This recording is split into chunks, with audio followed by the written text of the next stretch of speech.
अस्सलाम वालेकुम जी।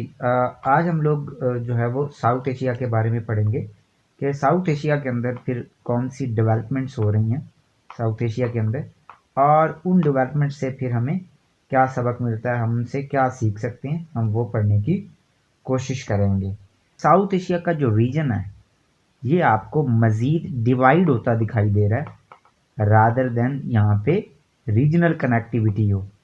क्या हो जी? रीजनल कनेक्टिविटी हो, और उस कनेक्टिविटी से क्या हो, पीपल क्लोज आए और ग्रेजुअली आपकी ट्रेड लिंक हो, और ट्रेड होने के साथ साथ आपके अंदर कॉन्फिडेंस बढ़े, और जो भी आपके इश्यूज हैं, चाहे वो इंडिया बांग्लादेश के इश्यूज हैं, चाहे वो ये पाकिस्तान और इंडिया के इश्यूज हैं, या फिर कोई इशू और है, यहाँ पे नेपाल का और इंडिया का इशू भी चल रहा है, ठीक है जी, और भूटान का साथ भी जो है वो मसले मसाइल हैं टेरिटरी से रिलेटेड, चाइना का चल रहा है।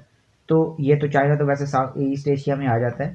हाउएवर फिर भी ये आपके सॉल्व हों, आप इसके ऊपर अपने बेहतर तरीके से रेजोल्यूशन कर सकें। और बड़ा इंपॉर्टेंट है ये, क्योंकि दोनों कंट्रीज क्या हैं जी, न्यूक्लियर वेपन्स रखते हैं, न्यूक्लियर वेपन्स रखते हैं, और इन केस न्यूक्लियर वेपन्स अगर चल गए तो फिर मसला हो जाएगा।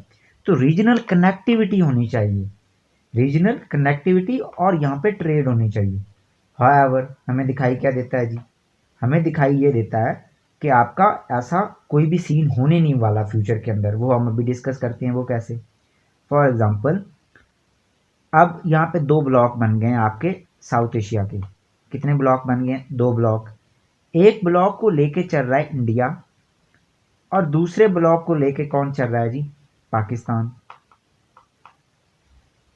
सही है।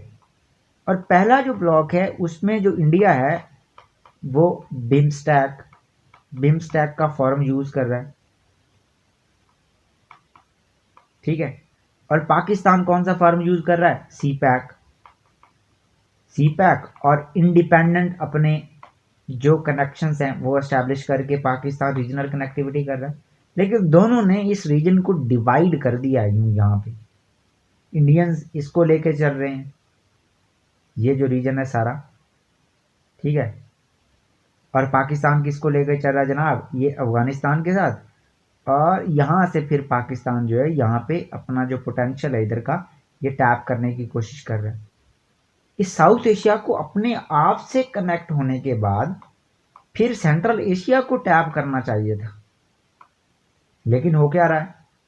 दो पिलर्स हैं, दो बड़े लोग हैं, और वो क्या कर रहे हैं? डिवाइड कर रहे हैं इस रीजन को। वो डिवाइड कैसे कर रहे हैं हम वो भी देखते हैं। तो सबसे पहले बिम्स्टैक को हम देखते हैं कि वो क्या है, ठीक है जी। तो बिम्स्टैक क्या है? सबसे पहली बात, बिम्स्टैक जो है ये 1997 में बना था, 1997 में बना था। और इसमें 5 ओरिजिनली कंट्रीज थे। कौन कौन से कंट्री थे हम देखते हैं। नेपाल था, भूटान था, बांग्लादेश था, इंडिया था और श्रीलंका।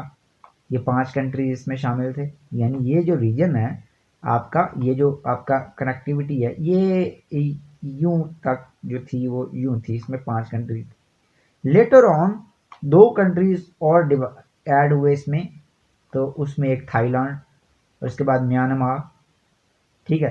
तो ये कितने हो गए? 5 और 2 कितने हो गए जी? 7 हो गए। अब ये क्या कर रही हैं? ये ट्रेड, इंफ्रास्ट्रक्चर का डेवलपमेंट, इंफ्रास्ट्रक्चर के डेवलपमेंट के साथ यहाँ पे इकोनॉमिक इंटीग्रेशन की बात कर रहे हैं, ठीक है जी।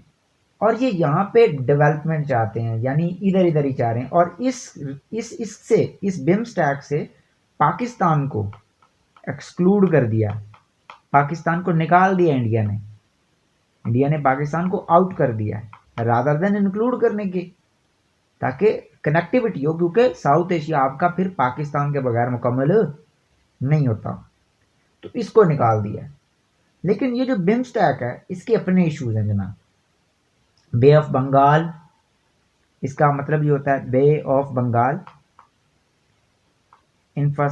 बे ऑफ बंगाल इनिशिएटिव, और इसका multi sectoral technical and economic cooperation, BIMSTEC, ठीक है।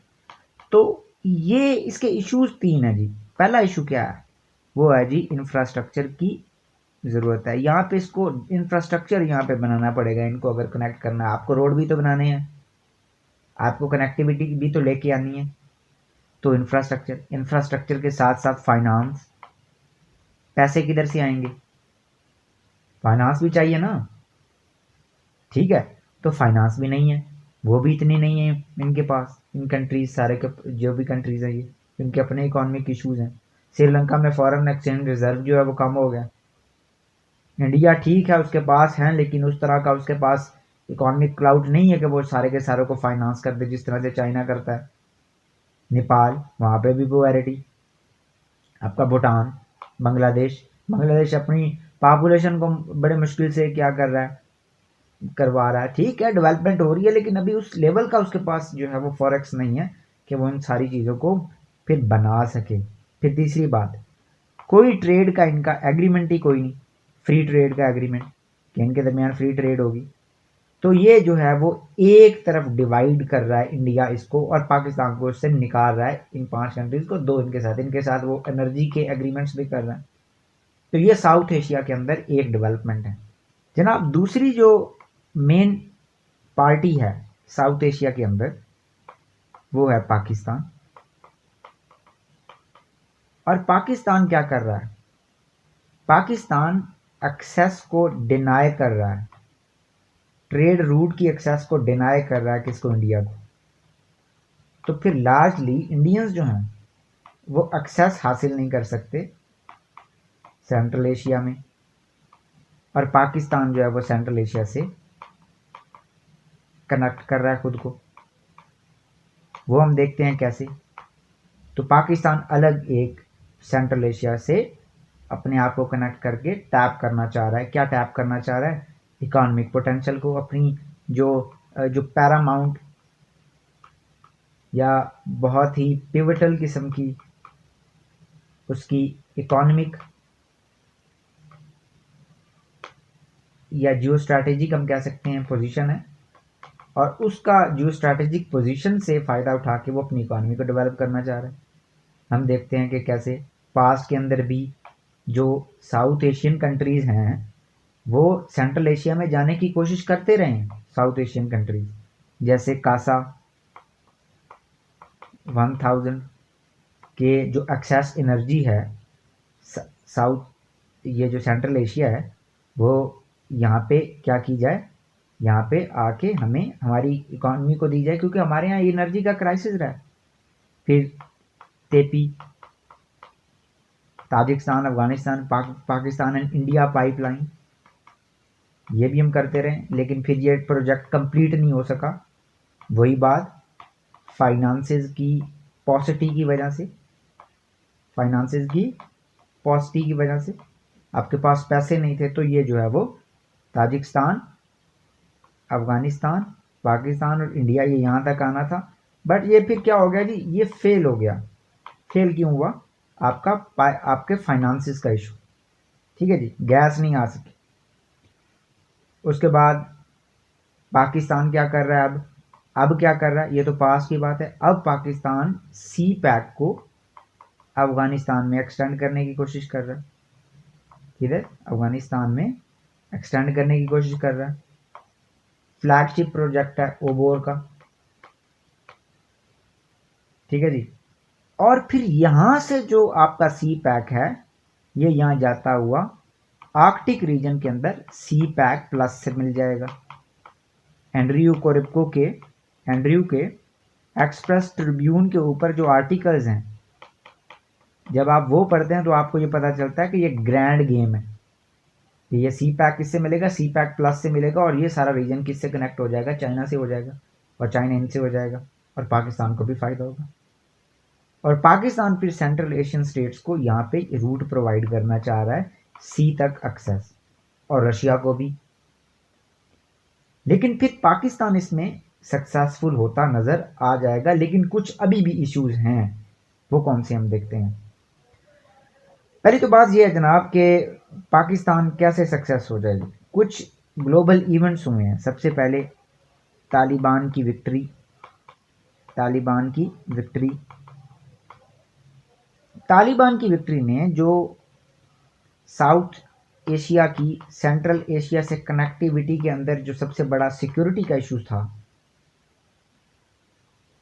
उसको मिटिगेट कर दिया, उसको कम कर दिया, उसको डिविंडल कर दिया, उसको मिनिमाइज कर दिया, क्योंकि टीएपीआई टेपी को अब अफगानिस्तान की गवर्नमेंट इंडोर्स कर चुकी है, ये जो तालिबान की गवर्नमेंट है, कि ठीक है कनेक्टिविटी होनी चाहिए, हमें भी फ़ायदा हो। तो जनाब पहला सिक्योरिटी का इशू तो सॉल्व हो गया। दूसरी बात, जो पाकिस्तान की रशिया के साथ इंगेजमेंट है, फॉर एग्ज़ाम्पल इसी साल के शुरू में हम देखते हैं कि रशियन जो प्राइम मिनिस्टर थे या फॉरेन मिनिस्टर वो आए और उन्होंने कहा कि जनाब कराची से लेकर लाहौर तक पाइपलाइन जो है वो कौन बनाएगा, वो रशिया बनाएगा। वो कौन बनाएगा? रशिया। इसका मतलब है पाकिस्तान के कोल्ड वॉर के अंदर जो स्ट्रेन्ड रिलेशंस थे वो फिर मैंड होते हुए दिखाई देते हैं। ग्लोबल जो लैंडस्केप है इसका चेंज होने के बाद पाकिस्तान जब पोस्ट कोल्ड वॉर एरा था, जिसमें यूनिपोलैरिटी का एरा था, पोस्ट कोल्ड वॉर एरा, तो उसमें पाकिस्तान फिर अमेरिकन के साथ ही था, क्योंकि अमेरिकन की इतनी पावर्स थी कि कोई उनको ना ही नहीं कर सकता। लेकिन अब क्या हो रहा है जनाब, अब पाकिस्तान ने फिर न्यूट्रल स्टांस लेना शुरू कर दिया और रशिया के साथ भी कनेक्शंस, चाइना के साथ भी बहुत क्लोज रिलेशन, और साथ अमेरिका के साथ भी मेंटेन करना चाह रहा है, जो कि नहीं हो रहे। तो आपका जो पोस्ट कोल्ड वॉर का जो एरा है उसमें आपने अमेरिकन के साथ ही ज़्यादा रखा, क्योंकि आप डरते थे फिर, क्योंकि वो बहुत पावरफुल थे। अब आप जो है वो रशिया के साथ भी बात करना शुरू हो गए, और फिर अफगानिस्तान पे दोनों का मौक़िफ़ सेम है कि अमेरिकन को यहाँ से दूर रहना चाहिए। तो सिक्योरिटी का इशू सॉल्व हो गया, और रशिया का क्योंकि इस एरिया पे क्लाउड है, हमने पिछले दिनों देखा कजाकिस्तान था या कोई और कंट्री था जिसमें प्रोटेस्ट हुई हैं, तो जो अपना उनके रशिया के ट्रूप्स हैं वो आके उनको पुट डाउन कर गए, वहाँ पे मार गए उनको। मतलब जो अरेस्ट करके गए हैं वही उनके 2-4 हज़ार ट्रूप्स थे, वो आए, वो जल्दी जल्दी ऑपरेशन करके वापस चले गए। यानी जो रशिया है उसका इस एरिया पे क्लाउट है। कलेक्टिव सिक्योरिटी के अंदर, कलेक्टिव सिक्योरिटी के कंसेप्ट के अंदर जो उसने इस रीजन के अंदर बनाई थी सोवियत यूनियन के कोलैप्स होने के बाद, तो उसके अंडर वो यहाँ पे एक कंट्री के अंदर इंटरवेंशन करके वापस चले गए। तो उनका क्लाउड और पाकिस्तान के रिलेशन उनके साथ बेहतर हैं, तो पाकिस्तान और ये रशिया की हेल्प से इस रीजन के साथ पाकिस्तान कनेक्ट होकर टैप कर सकता है, अपने आप को इकोनॉमिकली डेवलप कर सकता है। तो जनाब ये तो पाकिस्तान की एक स्ट्रैटेजी है, लेकिन साउथ एशिया आपका डिवाइड हो गया। आपका साउथ एशिया को जो जोड़ने का ख्वाब, यहाँ पे ट्रेड का ख्वाब है, वो आपको मज़ीद फिर टूटता हुआ दिखाई दे रहा है। ठीक है जी। और ये जो पाकिस्तान की स्ट्रैटेजी है इसको भी बड़े मसले मसाइल हैं। वो कौन कौन से हैं? सबसे पहला मसला टेररिज्म का है। दासू के अंदर चाइनीज़ वर्कर जो सी पैक बना रहे थे उनके ऊपर अटैक, दासू में अटैक चाइनीज़ वर्कर पे। उसके साथ साथ अगर हम देखें, ये सिमिलरली बीएलए का अटैक हुआ है लाहौर में। इसका मतलब ये है कि पाकिस्तान को ना सिर्फ तालिबान से, उसके साथ साथ बीएलए से भी ख़तरा है सिक्योरिटी। तीसरी बात, आपका जो फाइनेंस का प्रॉब्लम, जो कि सी पैक जो है उसकी कंप्लीशन में एक बड़ी रुकावट है, और पाकिस्तान पहले ही करंट अकाउंट डेफिसिट से भी दो चार है और बजटरी डेफिसिट से भी दो चार है।